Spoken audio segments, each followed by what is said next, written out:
The lecture hall of the Galactic Culinary Institute gleamed with soft blue light.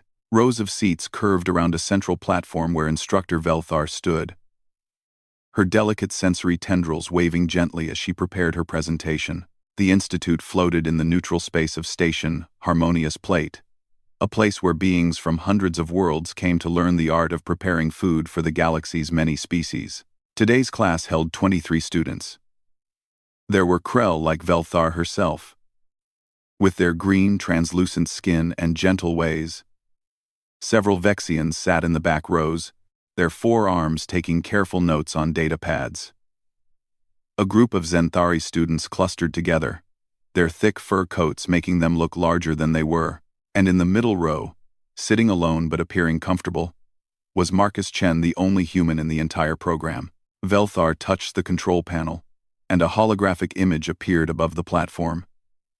It showed a creature with massive teeth and powerful jaws, frozen in the moment of catching prey. "Students, please direct your attention to this specimen," Velthar began, her voice soft and musical. "This is a Thraxian ridge hunter from the outer colonies. Notice the specialized teeth designed for tearing flesh. These creatures are apex predators on their world." The students leaned forward, some with fascination, others with clear nervousness. One young Krell in the front row actually moved his seat back slightly. "In our profession," Velthar continued, "we must understand carnivorous biology. Many species in the galaxy consume meat. However, we must always remember the dangers involved. Predator flesh carries special risks. Toxins accumulate in their bodies from their prey. Bacteria thrive in meat that is not properly treated. This is why we have strict protocols." She changed the image. Now it showed various creatures from different worlds, all with sharp teeth and hunting adaptations. A few students made sounds of discomfort. "These beings evolved to kill and consume other living things," Velthar explained. "While we respect all life forms, we must acknowledge that predator meat requires extensive processing before it becomes safe for consumption by civilized species. Heat treatment, chemical processing, enzymatic breakdown. These are not optional steps. They are necessary for survival." Marcus shifted in his seat, a small smile playing at the corners of his mouth. His classmate Rin, a Vexian with purple-tinted skin, noticed and whispered, "What is amusing?" "Human, Marcus?" "Nothing," Marcus whispered back.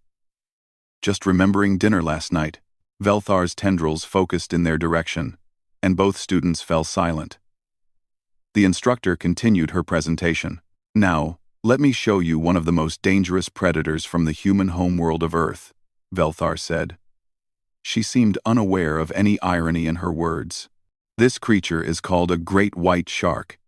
It grows up to 6 meters in length and possesses rows of serrated teeth. It hunts large prey in Earth's oceans."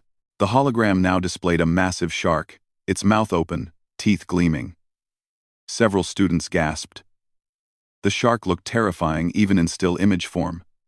"This predator's flesh contains high levels of mercury and other accumulated toxins," Velthar said. "No civilized species would consume such a creature without months of careful processing. Even then, only small amounts would be considered safe. The very thought of eating predator flesh in its natural state is—" Marcus's hand went up. Velthar paused, her tendrils curling with surprise. "Yes, Marcus Chen? Do you have a question?" "Not exactly a question, Instructor," Marcus said politely. "More of a clarification. Humans actually do eat predators raw. We have been doing it for thousands of years." The lecture hall went completely silent. 22 pairs of eyes turned to stare at Marcus. Rin's datapad slipped from one of her hands and clattered on the floor. But she did not pick it up. Velthar's tendrils went rigid. I am sorry, Marcus Chen. Perhaps there is a translation error? When you say raw, surely you mean, I mean uncooked. Marcus said simply. Fresh from the ocean or river. We slice it and eat it. Sometimes with rice or vegetables. Sometimes just by itself. Tuna, salmon, mackerel, all predatory fish. We eat them raw regularly. A Krell student in the front row made a choking sound. One of the Zenthari stood up as if to leave, then sat back down, looking confused. That is not possible, Velthar said slowly. The bacteria alone would cause severe illness. The parasites that live in predator flesh. We have preparation methods, Marcus explained. We freeze the fish first to kill parasites. We train chefs in proper cutting techniques. We've been doing this for so long that we have entire restaurants dedicated to it. On Earth, we call it sushi and sashimi. But the toxins, another student stammered. How do you not die? Marcus shrugged, a gesture that made several aliens flinch. Humans can handle quite a bit, I guess. We choose younger, smaller predators that have not accumulated as many toxins.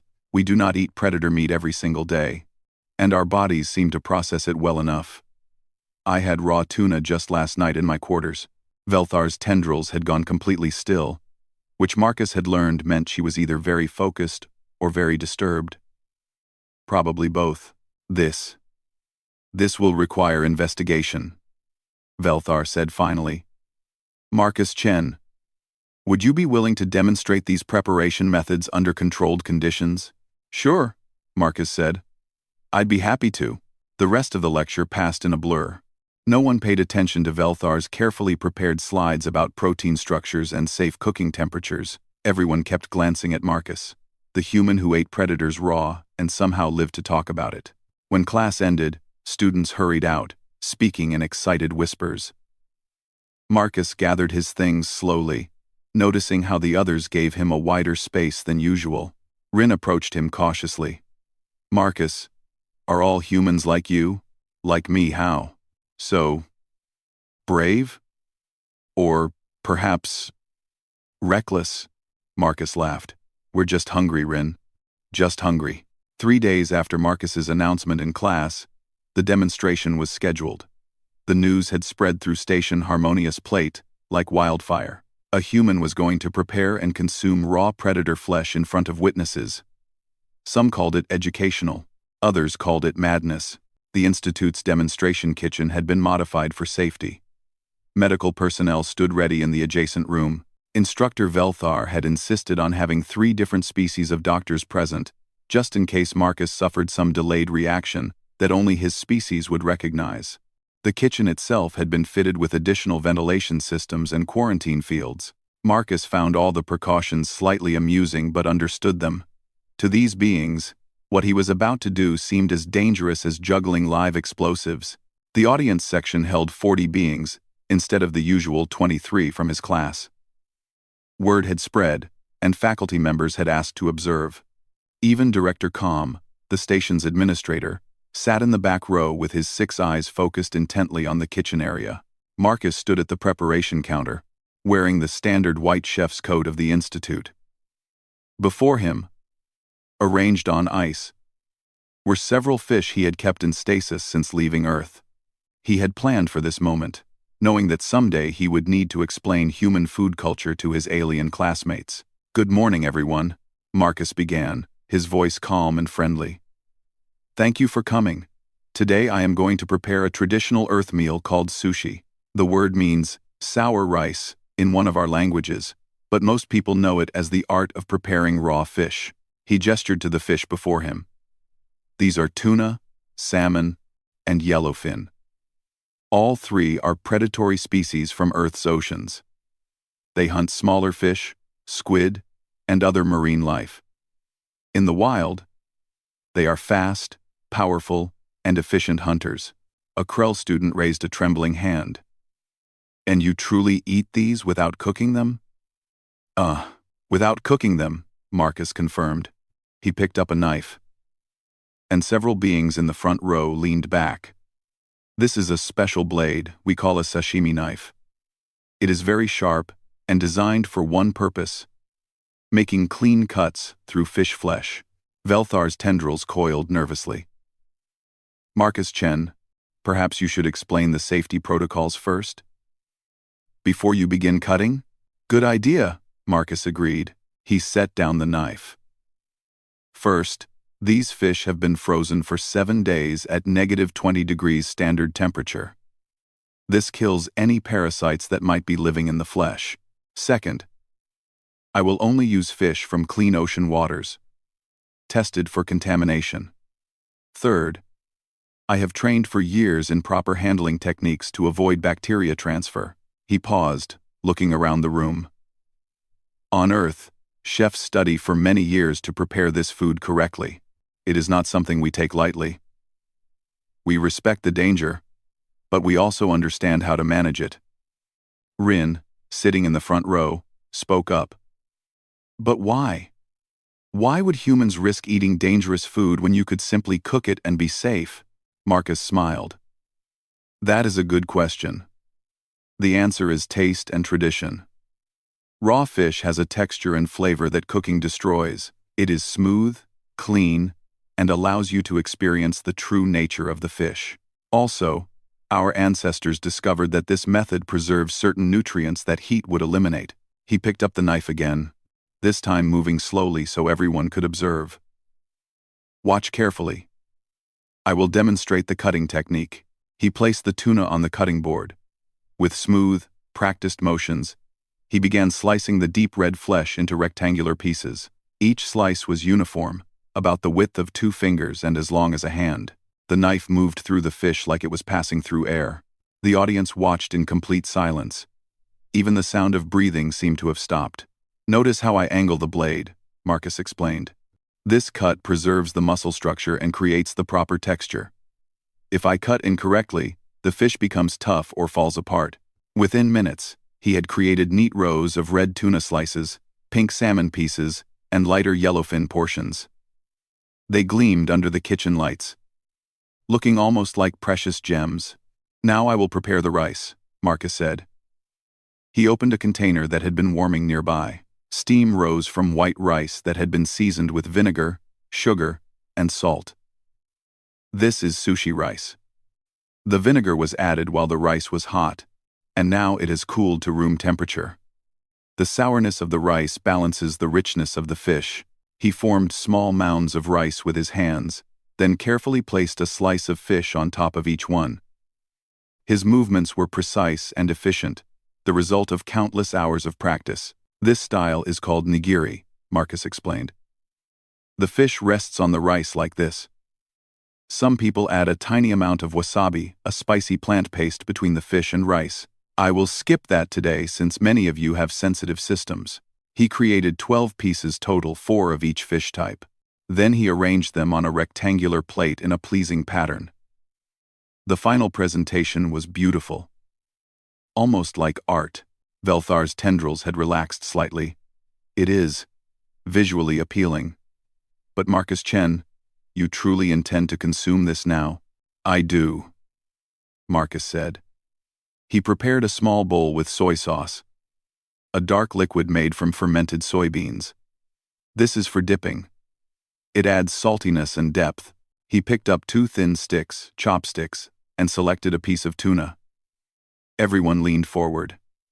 Marcus dipped the fish lightly in the soy sauce, then placed it in his mouth. He chewed slowly, his expression showing clear enjoyment. After swallowing, he smiled at the audience. Delicious. The tuna is properly aged, firm texture, clean ocean flavor. A collective breath was released throughout the room. He was not dying. At least not immediately. Would anyone like to try? Marcus asked. The room erupted in nervous chatter. Several students stood up as if to leave. Others looked curious but frightened. Rin's 4 hands gripped the edge of her seat. Then, from the back of the room, Director Com stood up. His massive form moved toward the kitchen area. I will try, he announced in his deep voice. My species can process many food types. If the human survives, perhaps I can as well. Marcus prepared a fresh piece, this time salmon, which was milder. He handed it to the director on a small plate with chopsticks. Director Com examined the pink flesh carefully. His 6 eyes studied it from every angle. Then, with surprising delicacy, he picked it up and placed it in his mouth. He chewed thoughtfully. The entire room held its breath. Finally, Director Com's expression changed. His eyes widened. This is extraordinary. The texture is unlike anything I have experienced. And the flavor, it tastes like the ocean itself, but refined somehow. End quote. That single moment changed everything. Within a week, Marcus Chen had become the most talked about student on Station Harmonious Plate. The demonstration had been recorded and shared across the galactic network. Scientists, cultural experts, and curious beings from dozens of worlds wanted to understand how humans could safely consume predator flesh without processing. Dr. Thras, a prominent Vexian xenobiologist, arrived at the station specifically to study the phenomenon. She was a tall being with deep purple skin and 4 arms that moved with scientific precision. Her species was known throughout the galaxy for their careful, methodical approach to research. This is not just about food, Dr. Thras explained to Instructor Velthar in the faculty lounge. This is about understanding a fundamental aspect of human biology and culture that we have overlooked. If humans can safely consume predators, what else can they do that we assume is impossible? Velthar's tendrils waved thoughtfully. Marcus Chen has agreed to give a presentation. The auditorium has been reserved for tomorrow. I expect many will attend. I will be in the front row, Dr. Thras said firmly. The next day, the main auditorium was packed. 300 beings filled every available seat. Some stood along the walls. The crowd included students, faculty, visiting scientists, and even a few diplomats who happened to be passing through the station. Everyone wanted to hear the human explain his species' strange relationship with dangerous food. Marcus stood on the stage, a large holographic display behind him. He wore his chef's coat again, which had become something of a trademark. Despite the enormous crowd, he appeared relaxed and comfortable. Thank you all for coming, Marcus began. Today I want to help you understand not just what humans eat, but why we eat the way we do. To do that, I need to explain where humans fit in Earth's natural order. The holographic display showed an image of Earth, the blue and green planet rotating slowly. Then it zoomed in to show forests, oceans, and plains filled with countless creatures. Earth is a world of incredible diversity, Marcus explained. Millions of species evolved together over billions of years. And humans, despite how we might look, are apex predators. A murmur ran through the audience. Marcus smiled and continued. I know this is surprising. We have no claws, no fangs, no venom or natural armor. We are not particularly fast or strong compared to other predators on our world, but we have intelligence, endurance, and the ability to use tools. These advantages placed us at the top of the food chain. The display now showed ancient humans hunting large animals across open plains. Our ancestors hunted creatures many times their size. They tracked prey for days, using their intelligence to predict behavior and their endurance to outlast faster animals. Eventually, the prey would tire, and humans would strike. Dr. Thras raised one of her 4 hands. But this still does not explain the raw consumption. Surely cooking would have made the food safer. Absolutely correct, Marcus agreed. And humans do cook most of our food. Fire was one of our greatest discoveries. But here is the interesting part: we never stopped eating some things raw. Even after we learned to cook, we continued to consume certain foods in their natural state. He changed the display to show various raw dishes from Earth: sushi, oysters, fresh fruits, salads, and more. Humans are omnivores. We eat both plants and animals. This means we understand both worlds: the world of predators and the world of prey. We hunt, but we also gather. We kill, but we also grow. This gives us a unique perspective. A Zenthari scholar in the middle section stood up. You say you understand both worlds. Can you explain this more clearly? Marcus nodded. Of course. Let me give you an example. Humans raise animals for food. We call this farming or ranching. We care for these animals, protect them from danger, give them food and shelter. Then, when they reach maturity, we slaughter them for meat. To some species, this seems contradictory. How can we care for something and then kill it? The audience was completely silent, listening intently. The answer is respect and gratitude, Marcus said quietly. Humans developed cultures that honor the animals they consume. We thank them for their sacrifice. We use every part of the animal, wasting nothing. We created rules about treating farm animals well during their lives. This might seem strange, but it comes from understanding both sides. We are the predators, but we remember what it means to be vulnerable. He brought up images of traditional fishing villages, hunting communities, and farming families. Many human cultures developed ceremonies around food. Before eating, we might say prayers or words of thanks. We acknowledge that another living thing died so we could survive. This awareness, this connection to our food is important to human psychology. Dr. Thras was taking rapid notes on her data pad. Several other scientists in the audience were doing the same. Now, about eating predators specifically, Marcus continued. Humans discovered that predator fish from clean, cold waters were actually very safe to eat raw if handled correctly.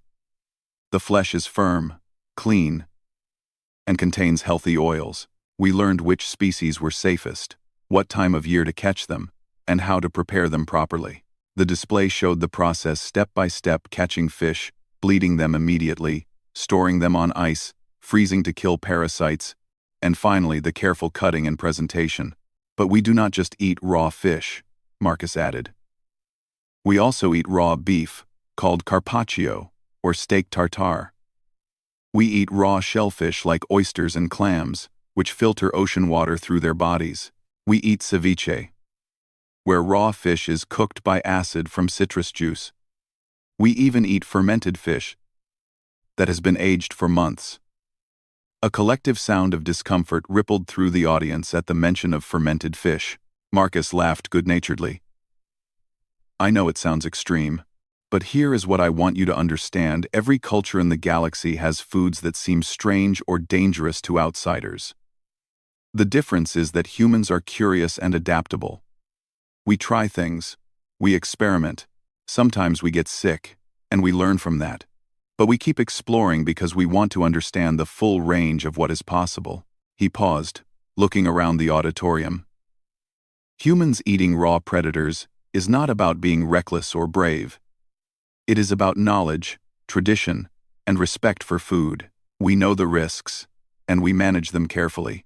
This same approach, understanding danger but not being controlled by fear, is how humans became successful in diplomacy, exploration, and cooperation with other species. Dr. Thras stood up, her forearms gesturing with excitement. This is remarkable. You are saying that human food culture reflects your entire philosophy of existence, balanced between caution and curiosity, between respect and consumption. Exactly, Marcus said, smiling broadly. You understand perfectly. The auditorium erupted in discussion. Beings turned to their neighbors, debating and analyzing what they had heard.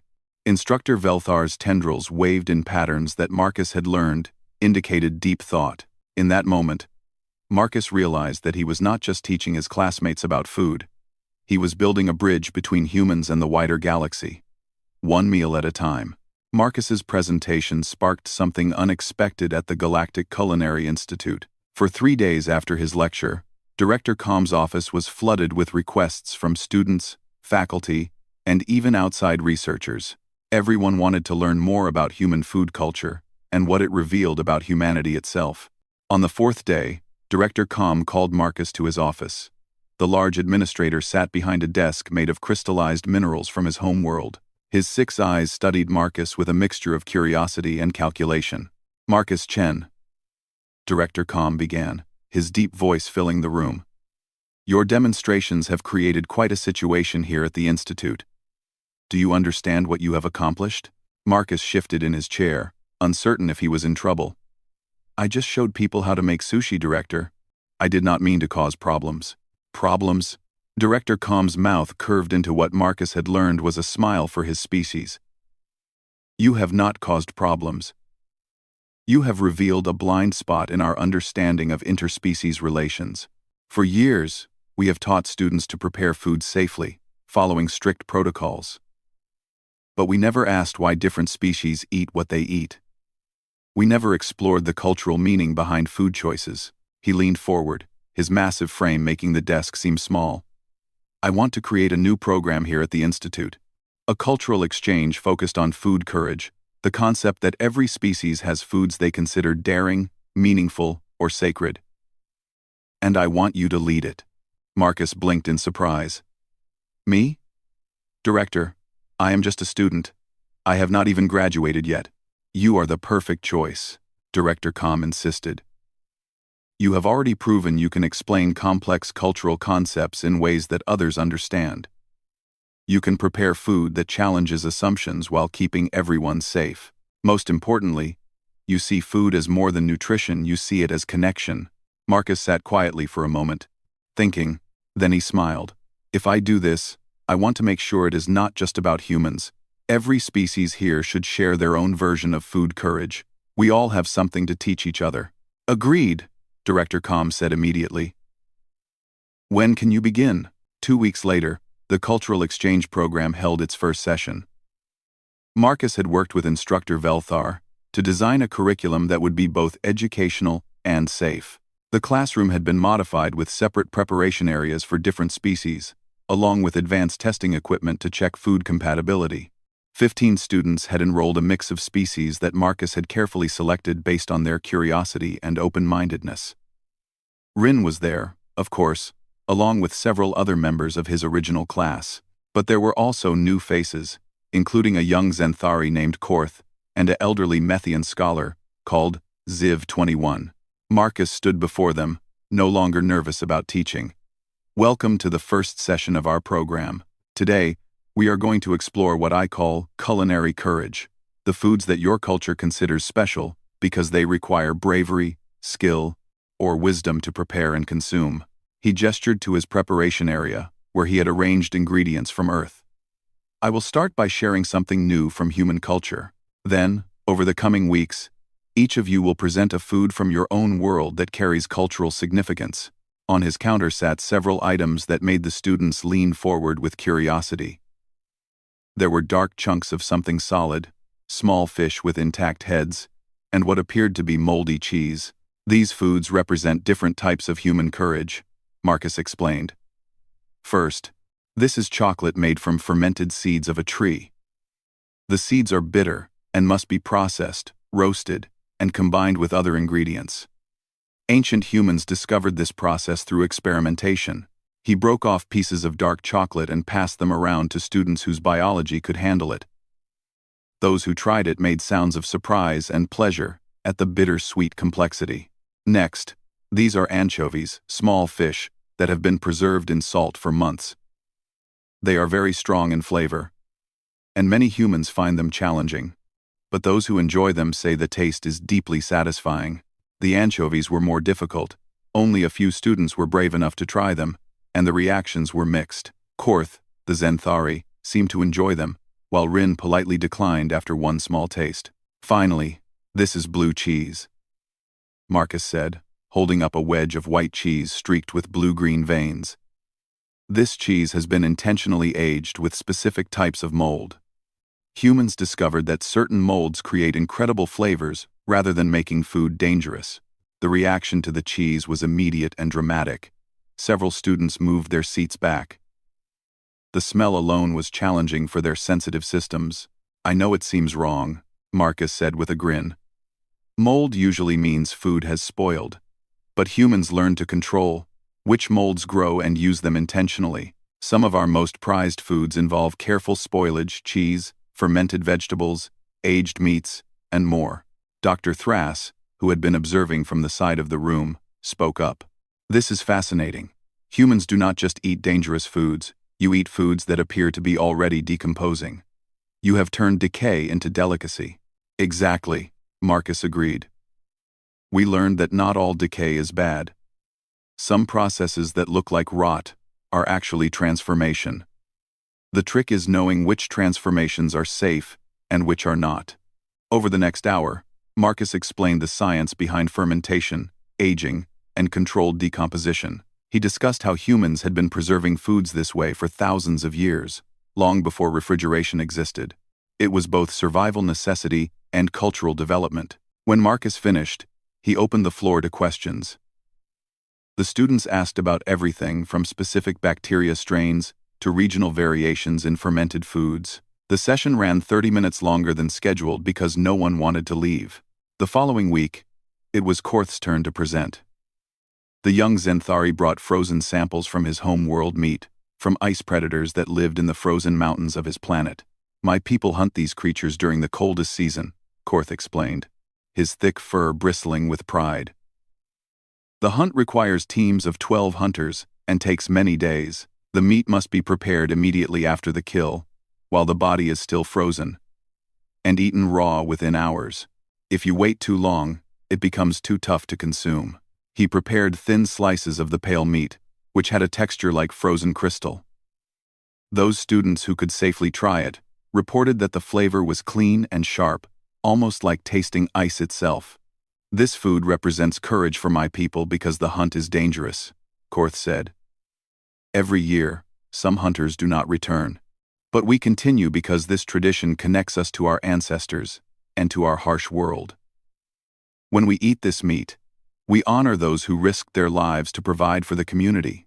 Marcus watched with satisfaction as his students listened to Korth with the same respect and attention they had shown him. This was exactly what he had hoped for. Mutual understanding through shared vulnerability. The next presenter was Ziv, 21, the Methian scholar. Methians were crystalline beings who consumed minerals rather than organic matter. Ziv, 21 brought samples of rare crystal formations from deep caves on their world. These crystals take 1,000 years to form, Ziv, 21 explained in their chiming voice. To consume them is to consume time itself. My people consider it both honor and responsibility. We only harvest these crystals during sacred ceremonies, and only the smallest pieces are ever consumed. The Methian demonstrated how to properly break and absorb the crystal, a process that involved meditation and careful energy transfer. It was beautiful to watch light flowed through Ziv 21's body as the crystal was integrated. For us, courage is not about danger to our bodies, Ziv 21 said. It is about the weight of time and history.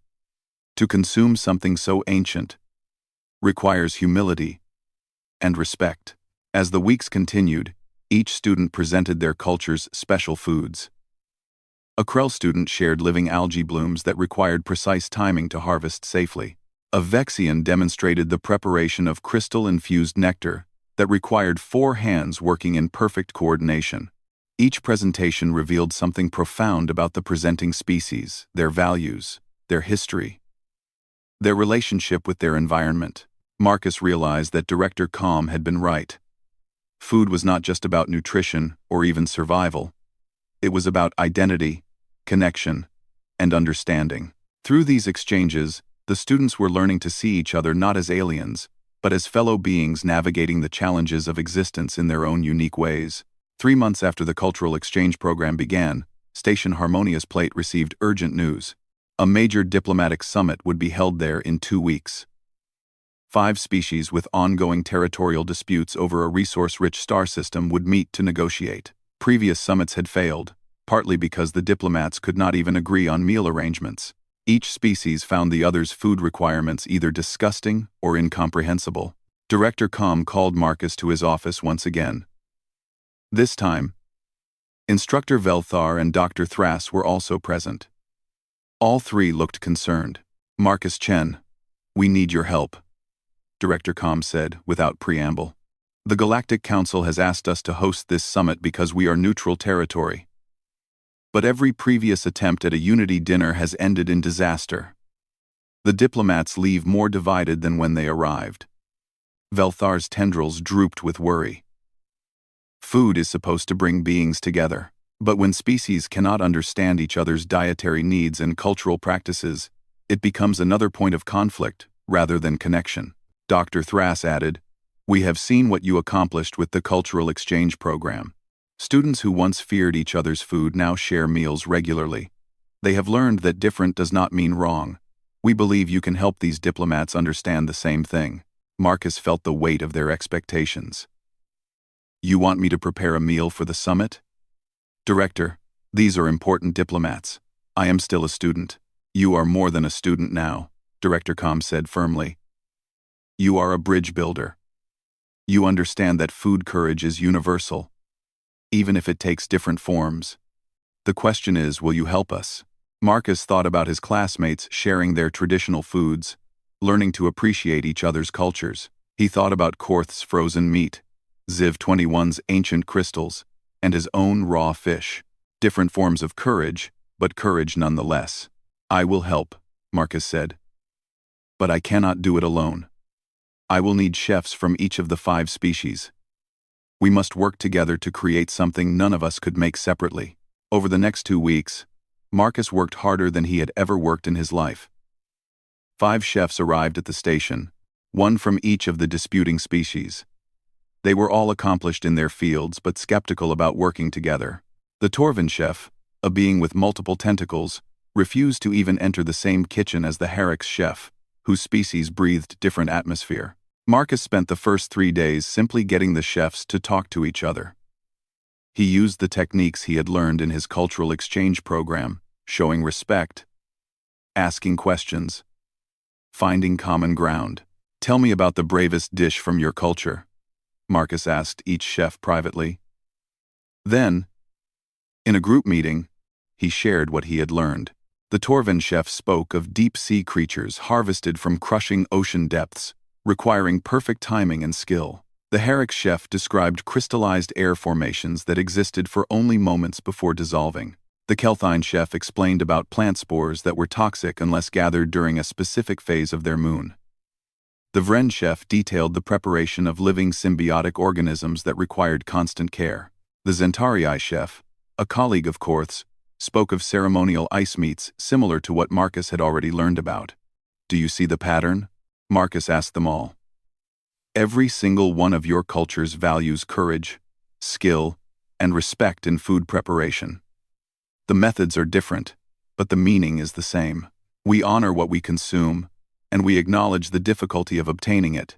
Slowly, grudgingly, the chefs began to cooperate. Marcus proposed something revolutionary, a multi-course meal where each course would be prepared by one chef but include elements contributed by the others. It would be a true collaboration, showing that different cultures could create something beautiful together. The night of the summit arrived.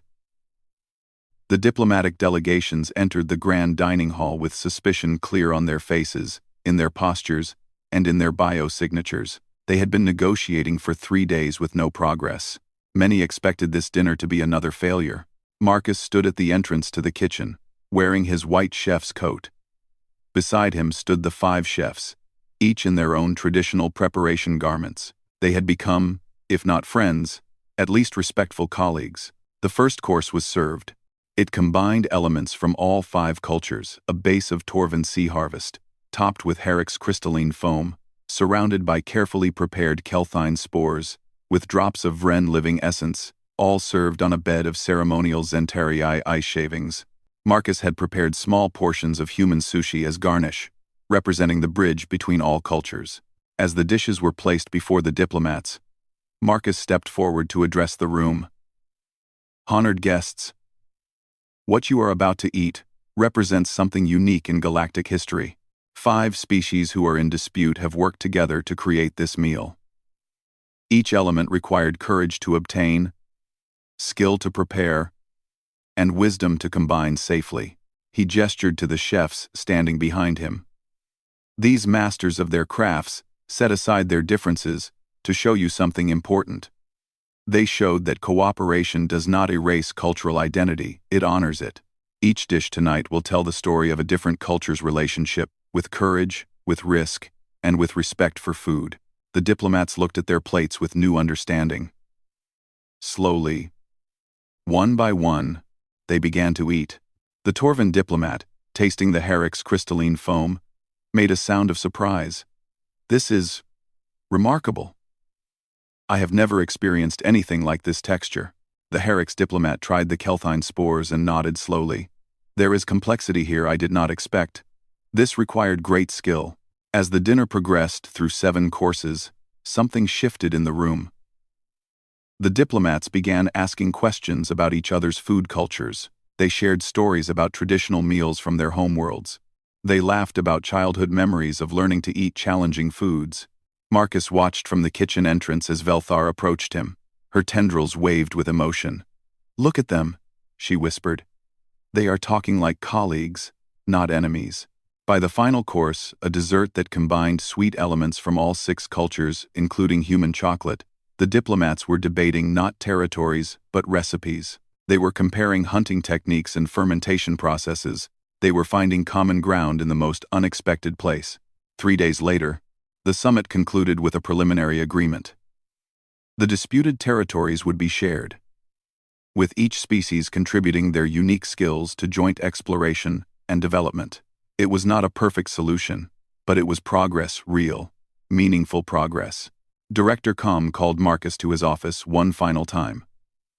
"The Galactic Council has requested that you become the Institute's first director of cross-cultural culinary studies. You would teach, but also travel to other stations and worlds, helping species understand each other through food. What do you say?" Marcus thought about his journey from being the only human in his class to leading a program that had helped prevent conflict. He thought about raw fish and frozen meat and ancient crystals and all the different forms of courage he had learned to recognize. "I accept," Marcus said. "But I have one condition. I want my students from the Cultural Exchange Program to become teaching assistants. They understand this, as well as I do now. This knowledge should not stay with one person or one species." "Agreed," Director Com said immediately. 6 months later, Marcus stood before a new class of students. These came from 15 different worlds, and many had never met before. Rin stood beside him as his senior teaching assistant. Korth was demonstrating Zentarii ice preparation techniques. Ziv-21 was helping a nervous young Methian student set up their mineral samples. "Welcome," Marcus began, "to cross-cultural culinary studies. In this class, you will learn something that might seem simple, but is actually profound. You will learn that every culture in the galaxy has its own form of courage. Every species has foods that challenge them, teach them, and connect them to their history." He smiled at the diverse faces watching him with curiosity and nervousness. "You will learn that understanding someone else's food courage is the first step to understanding their culture. And understanding their culture is the first step to building lasting peace." Marcus picked up his sashimi knife, its blade gleaming under the lights.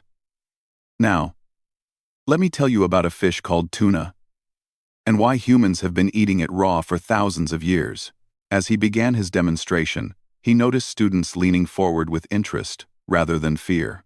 The galaxy was learning, one meal at a time. That difference was not something to fear, but something to celebrate. And it had all started with a simple statement in a classroom. "We eat predators raw, too."